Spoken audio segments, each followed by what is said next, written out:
What's up, everyone? Welcome to another episode of Fools Get Clean 2 podcast. We highlight people's comeback stories. This is our next guest, RJ. What's up, RJ? What's up, good brother? Man, long time no see, huh? Long time, man. Yeah, so how was your childhood growing up? How was it for a young RJ growing up? Before I get into that, Yeah. I just want to congratulate you, give you a major shout out. We got 11 years in friendship. Yeah. We met in treatment, not in treatment, but we met at a job. Yeah. And you stayed the course. Yes, sir. So did And you. it ain't easy. Yeah, I know for sure, man. Yeah, congratulate you on your degree and all that. Awesome, Going to man. school, man, doing all that, man. Thanks, man. I Taking care appreciate of business. Yes, sir. I've been watching you level up. You know what I'm Thanks, saying? man. I pay attention. Yeah, it means a lot, man. Thank you. Yeah, I no appreciate doubt, man. that. Absolutely. You'll get my support all day long. That's right. That's right. My man. That's right. Absolutely. So how was your childhood growing up? How was it for young RJ? It was cool, man. I had some good role models in my life. On my mom and my dad's side. Both my grandparents, they were married, never divorced on my mom and my dad's side. So that's where I got to see, that structure. That's where I got to see how to treat a woman from both of my grandfathers, my pop-up as well as my grandfather. And I got to see, how a woman takes care of the family. I also got to see that from my mother as well, Yeah. And my dad here and there. But as far as like, my set role models were my pop-up and my grandfather. So, with some turmoil in the immediate family, my mom and my dad, drugs and alcohol, stuff like that. But we had to figure it out, Yeah. you know. So how was elementary school for you? Junior high? How were those years for you? I didn't like school at all. Yeah. I never liked school at all. I liked having fun. I liked the girls. Yeah.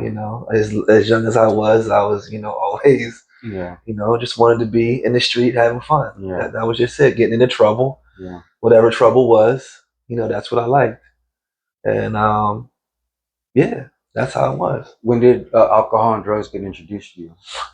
Well, like I said, man, it was pretty much, I was exposed to drugs and alcohol from the rip. Your family? Yeah, family, mom, dad, aunts, uncles. On my mom's side, we like to party. They like to party, and then in the late '80s, it went from coke parties to the crack, Yeah. and that affected the neighborhood. That Yeah. affected some of my family members on both sides of my family. And Where did you grow up at?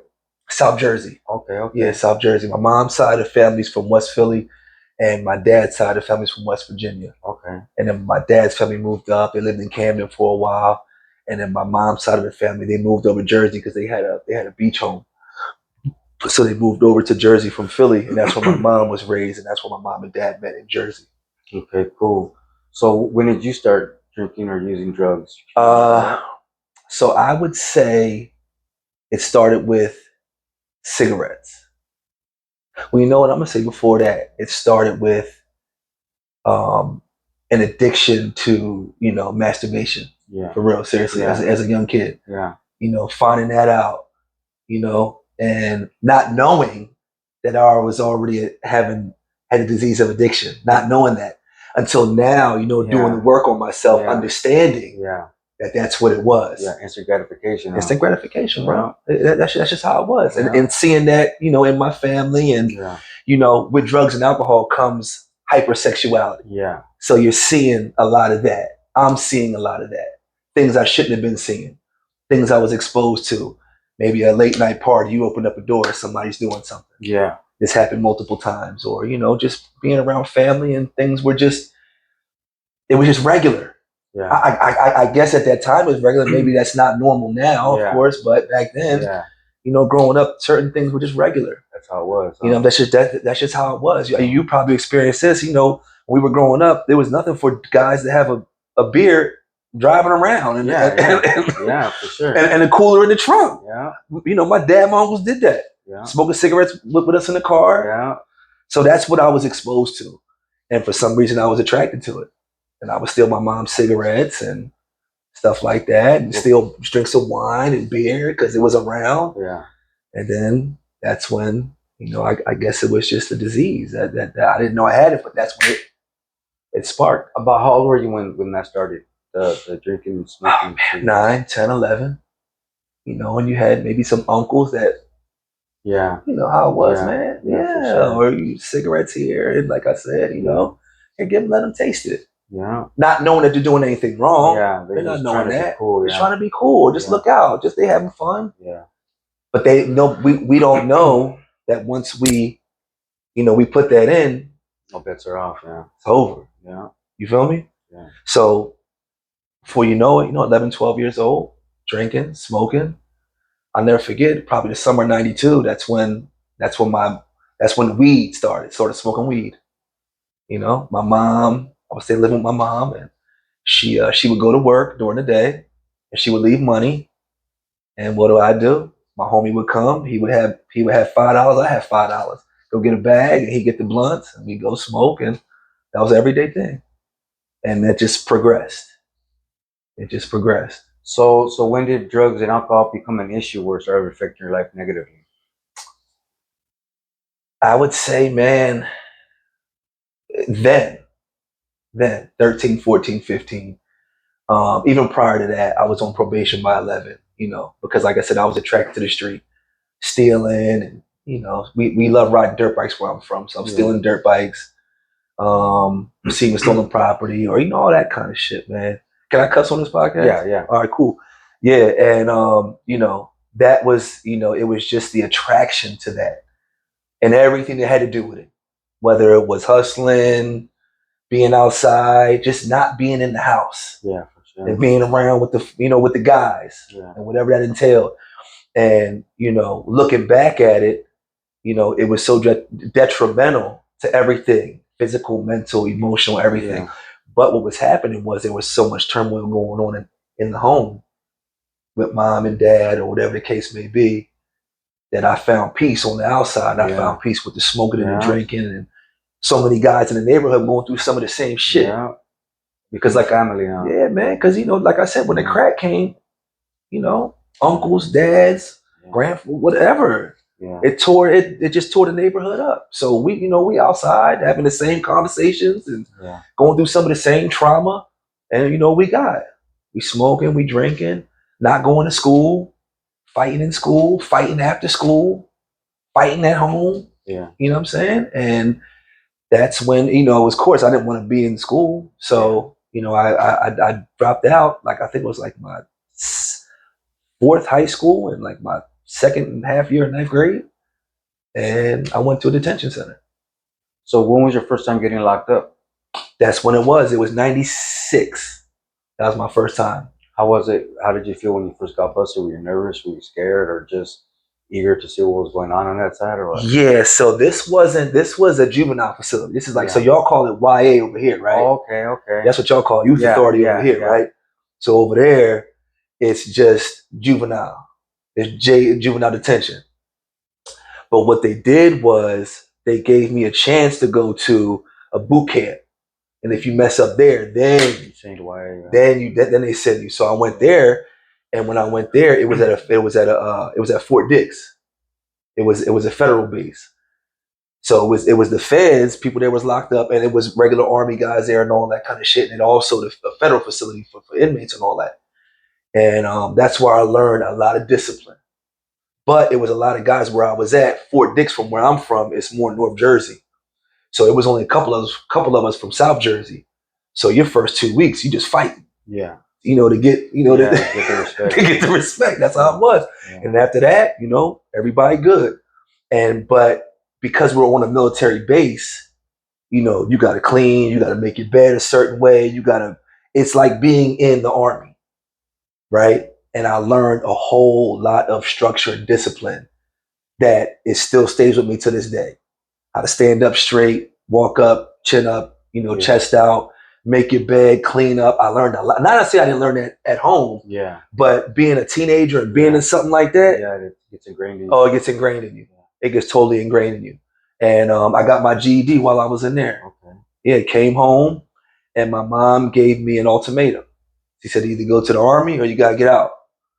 I'm not going to the Army. Oh, so you? So I left. No way. Yeah, I left 17, Okay. and of course turned to the street. Yeah. Even though I was getting high in there. Yeah. I was gonna say, did you ever get high in there? Or? Yeah, first time I did LSD was in there. Okay. Okay. Yeah. One of my homies from South Jersey. Yeah, he went and got it, and yeah. So what's something that sticks out to you from being in there that time? Like anything that was crazy or something that you never forget? Oh man, I seen some guys get. I mean, some of the beatings that we seen, and because coming from where we come from, man, that's just violence. Yeah. That's just regular. Yeah. And seeing some guys get beat real bad, mop ringers, and Yeah. soap in the sock. Some Yeah. things we participated in. Yeah. Stuff like that. Yeah. Guys running their mouth, and you got to discipline them. Because Yeah. we got stuff going on. Yeah. We making money, and you want to go tell. Well, you got to get taken care of. Yeah. Yeah. So those are some of the things that that even till this day, man, like me and her were talking about, was like I have like PTSD from violence Yeah. because I associate. Anytime I see somebody arguing, what I associated with, somebody gonna get punched in the face. There ain't no. About to get off. Yeah. Believe me, I feel that, brother. I feel that. Like you start getting so heightened that you're in flight mode already. Like just Yeah. by getting the riled up. and I don't like to see it. Yeah. I don't want to see it. I don't like. I'm at a point now. I don't want to argue. Yeah. I don't want none of that. I Yeah. just you got it. Peace. Yeah. Call me what you want, Yeah. but I'm good Yeah. because so many things have happened behind that Yeah. or after that. I know you've seen a Yeah. whole lot too, Yeah. man. So yeah, we're in a good place. Yeah. Yeah, absolutely. So how was it when you got out from there? What did you do when you got out of there? Yeah, when I got out of there, man, it was just like some of the guys that I was in there with, they came home too. So we linked up and, started tearing the streets up, man. And from 17 to about 21, now I started going to the county. 18 now. How was your first time in the county? Scared as hell. Right. Yeah. Scared as hell. Grown men there. Grown men in that joint, Yeah. man. And I'm probably like 160 soaking wet, Yeah. 18 years old. Yeah. Yeah. I was, man, I was scared. Yeah, keeping it real. But you had to, I was already, I was kind of conditioned because I was already in Yeah. the youth facility. Yeah. So I kind of already knew what time it was. Yeah. So, you're going to get into a couple rumbles here and there, Yeah. you know what I mean? But, you can't be no punk. Yeah. So you just had to figure it out. Yeah. Just had to figure it out, but I was scared. Not going to lie to you. So is there anything that stands out to you about that time in the county? Oh, man. So we had this thing called 7-day lockdown. And that's in South Jersey, where you got to go to it's like a 7-day quarantine before you even get to general population. So 7-day lockdown is like a pod where it sells, and there'd probably be 4 or 5 guys in there at one time. It'd be dope fiends, crackheads, and it's 24. It's 23 and 1, but pretty much 24 because sometimes they ain't letting you out. Yeah. They ain't letting you out. And it's for 7 straight days.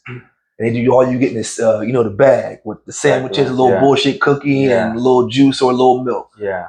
And this, I never want to go through that again. Yeah. And that shit, of course, the smell. Yeah. You might not get a bump. You gotta lay next to the toilet. Yeah. Somebody's got you laying here, the toilet's here. You gotta turn that way because they taking a shit. Yeah. They put the cover over their legs, Yeah. and they got a courtesy flush. You might get into a shit because a motherfucker ain't flushing the toilet quick enough. Yeah. Yeah. Dehumanizing for real. Yeah, man. Yeah. But we kept going back. Yeah. Yeah. It wasn't. It wasn't enough. Yeah. It wasn't enough. Yeah, it wasn't enough. So did your usage progress after that? Yeah, man. I'll never forget. So this was probably around 99 when so where I'm from, man, pharmaceutical drugs was a big thing from where I'm from. So now it's like big everywhere else, but from where I'm from, like the tri-state, Philadelphia, South Jersey, that's been a thing since my dad was young. Percocets. Oh, they called it pancakes and syrup back in their day. Oh, okay. Yeah, so the syrup, like the juice, the lean. Yeah, they had that back then. Tussinex and promethazine, they had that in the 70s. Okay. So that was big. We had a street that's called J Street. It's called Pharmaceutical Alley. That shit's still going on to this day. No way. Yeah, and it's a strip where all the fiends, they go and they sell their scripts, and you can go there and get any pill you want. and it's open air drug market. And I would say around '99 is when we started um, experimenting with that. And I'm finding pills. I'll never forget. I found a bottle of pills um, on my uncle's, and there was some oxycodones or something. And I remember, he was talking about it, but I never tried it yet. And I tried it, and I loved it. I must have ate the whole bottle within like 2 days. No way. Loved it. Yeah. And I didn't know I was addicted. I didn't know. Yeah. So then moving forward, I'm a barber by trade, so I'm cutting hair. So this one night we had went out, and where I'm from, colleges are huge. College parties are real big where I'm from. So we had went to a college party, and I had ventured off the campus, and a lot of colleges is in the hood. So I'm gonna get some pizza. And when I came out the pizza shop, some dudes ran up on me. I had some jewelry on, money in my pocket. I ain't from there. One dude said, "Where you from?" And I went to go talk to say something to him. Another dude hit me. Boom. It took everything from me. I went back, told them what happened. I'm ready to go. Let's go back and take care of this. Like, man, we in someone else's hood. We not. Let's just be out. Yeah. So I'll never forget. We got in the car. I'm kind of bruised up, bloody. My man, he slid me a pill. He said, "Take this, man. You're gonna be cool." And it was an oxycontin. And when I took that, man, I swear that was the best feeling I ever had in my life. Yeah. And the next day I woke up, I wanted that feeling again. I've never done oxy before, but like I used to shoot heroin, right? And people ask me how it feels that never done it before, right? And I said the closest I can explain the feeling is like a warm hug from God. Right. You know what I mean? Because of euphoria and the warm feeling. Yeah. That's how it was, man. Yeah. You started feeling your chest, getting warm, tingly, start itching, you groove. Yeah, man. And I wanted to feel that again. So I made a phone call. My man came over. Before you know it, doing it on the weekends. And before you know it, it's Monday night. Then it's Tuesday. Then it's Wednesday. Now we done snowballed. But I don't know that. You get sick? Yeah, I don't know you get sick yet. I don't know what that is yet. Yeah. Right? Yeah. And I just know I'm tired. I didn't fully get the withdrawal. I hadn't got that yet. I hadn't got that yet. Because I wasn't always fiended out yet. I still had money. I was still able to do. I was still working, making money, hustling on the side. Yeah. I didn't know. I think the first time I knew is when I got locked up. Again. Yeah. And once I got locked up, I knew something wasn't right. Yeah. I knew something wasn't right. And just having them conversations and seeing some of the dope fiends in there. Yeah. They're like, motherfucker, you dope sick. And that's when I started understanding what this shit was. Yeah. Feeling it on myself. Yeah. You feel me? Like understanding, this is what's going on with me. And then, now coming out and getting right back into it now, it's some years. Right? And now with that dope, man, pretty much that's what it is, dope. Now, I'm starting to chase. Yeah, I'm starting to chase. It ain't no fun. I'm losing weight, looking crazy. Yeah. So where did your addiction take you? How many did you get incarcerated a few more times? Or? I was getting I probably was getting locked up from just in and out, sometime here and there. My whole 20s and half of my 30s. Did you ever make it to prison? No, I never went to prison. Never went to prison. Because my thing was, and I'm no better than nobody else, but I know God's hand was on me, and I had a lot of praying people in my life. Yeah, for sure. My mom. Yeah. A lot of people in my life. And also, man, I just had enough wherewithal to not do certain things. Yeah. Yeah, I know what you mean, exactly. There were certain things I just would not do. And I don't give a fuck what you thought about me. You call me what the fuck you want to call me. Yeah. If you want, we can handle it. But at the same time, it was like, I'm not getting in that car. Yeah. I'm not letting you drive. Yeah. Because that was my thing. Yeah. Because I like powder too. I like to snort. Yeah. So my thing was I like pills and powder. So I was always on point. Yeah. So I wasn't never gonna let nobody get me into no shit. And you know what? I relate to that, right? Because I was never a big home invasion guy, but I was like a rob a person on the street guy. Right. It probably carries on the same time, right? But in my mind, I'm thinking like it's a little worse, less of a sentence if I got caught. Yeah. Now I wouldn't mind putting people, helping, point and say, and then, okay, break me off. Yeah. But there were certain things I just, no. Because there's other guys I know that have done it and took that risk, and they're not ever coming home. Yeah, for sure. They're not ever coming home. So do you think were your parents, did they ever get clean? Yeah, so my mom is sober. She's got 6 years. And my dad, he's sober. You know, he's still, he's a productive member of society. He's a doctor. He's a retired superintendent. But, he has a little wine and, he enjoys himself. Yeah. But nothing like they used to be. Yeah. Nothing like they used to be. And I'm so proud of both of them to this day, man. It's something like me and my dad have a great relationship. Me and my mom have my whole family. And it goes back to be the change you want to see. Yeah. The way that I live my life, Gabe, is I will never, ever blame anybody else for anything that went on in my fucking life. Yeah. Because once I get to being a man, you make your own choices. I make my own choices, but I also understand this, right? Consequences. My pop-pop said something to me, and my pop-pop, he's the greatest man in my life. Yeah. He passed away a couple years ago. Rest in peace to my pop-pop. There was something that he had said to me, man, that sticks to me to this day, and it just rings true. He said, we play roles in life, right? And your mom and your dad, they're role playing right now, right? But you don't know that. You don't know your mom as a woman because she's a woman first. And you don't know your dad as a man because he's a man first. Your dad was a man before he was your dad, and your mom was a woman before she was your mother.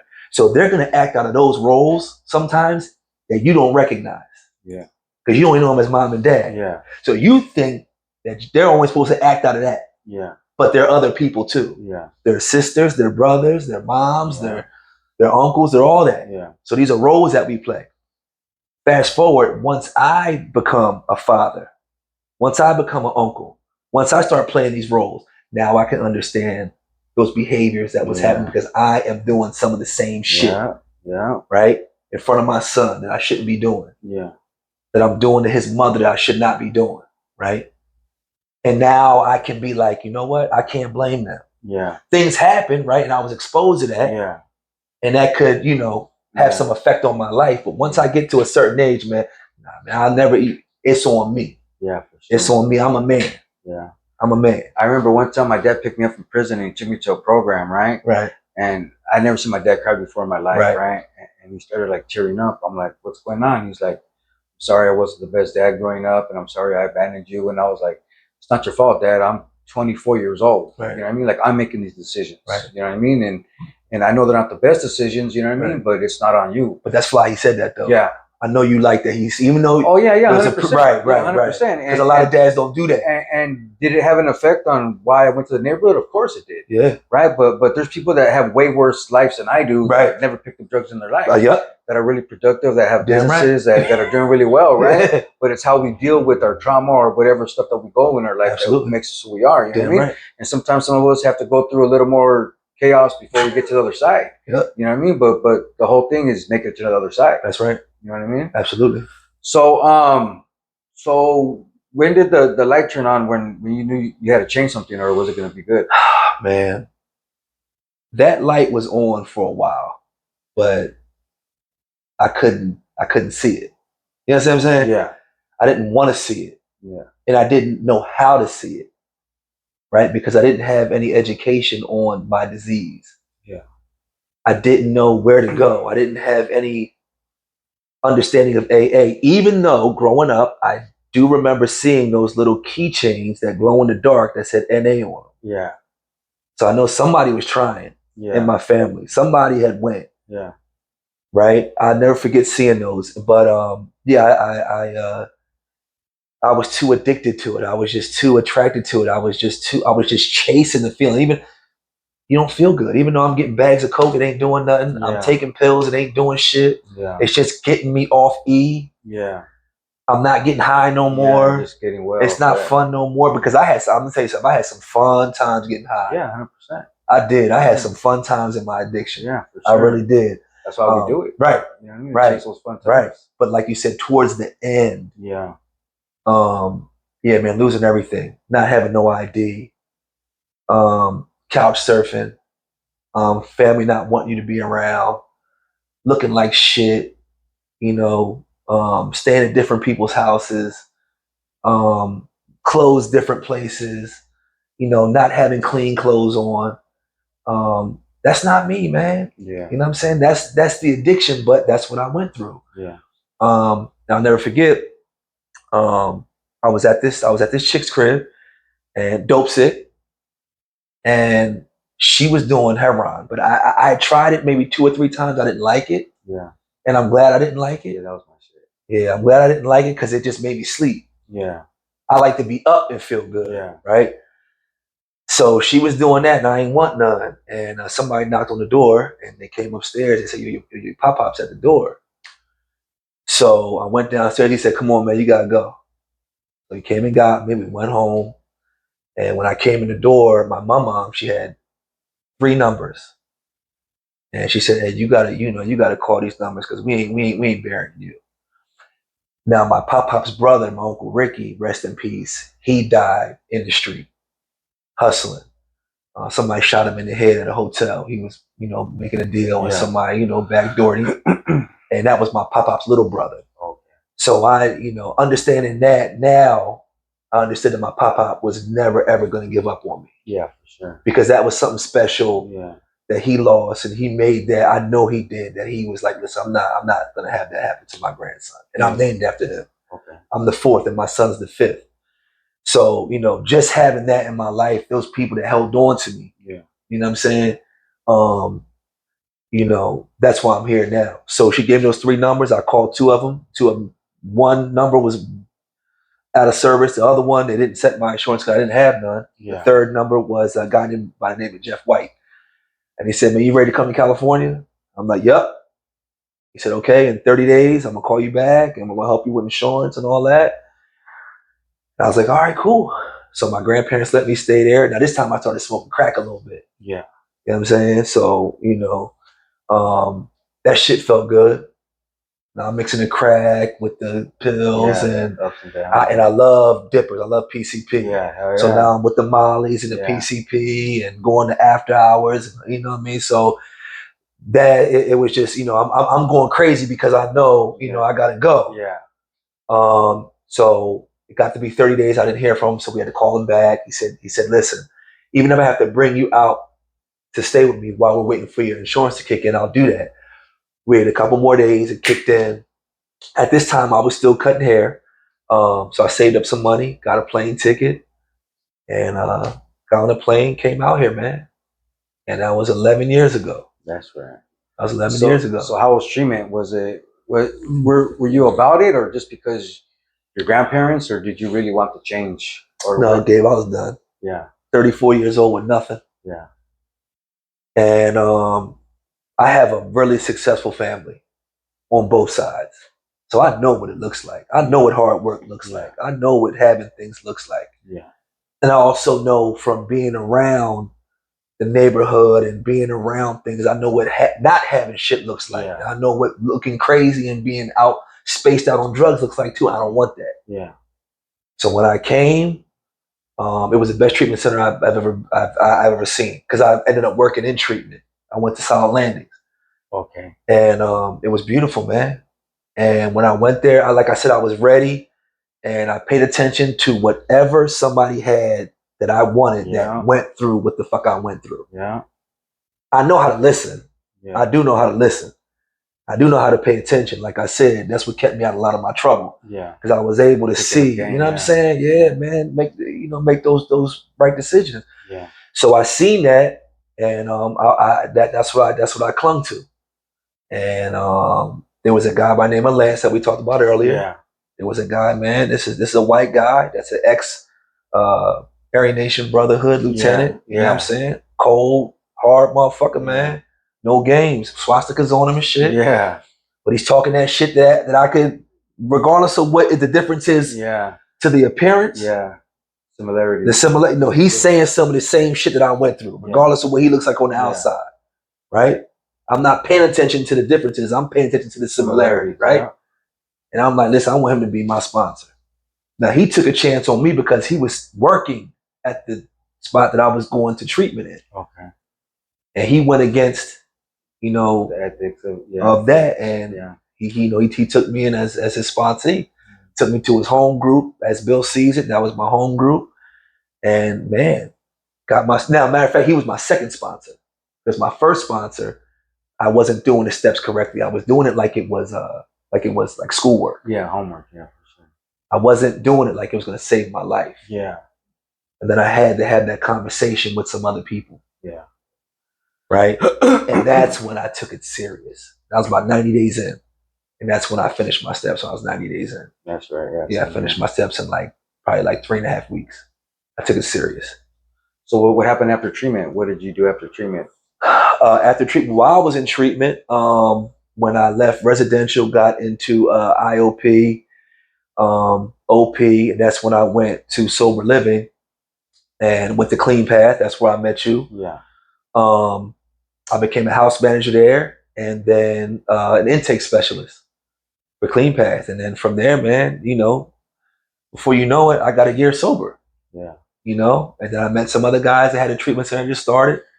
They had came in and wanted some information I wasn't going to give to them, and they liked that I was being loyal to where I was at. Yeah. So they asked the COO if I could come on with them as their admissions director.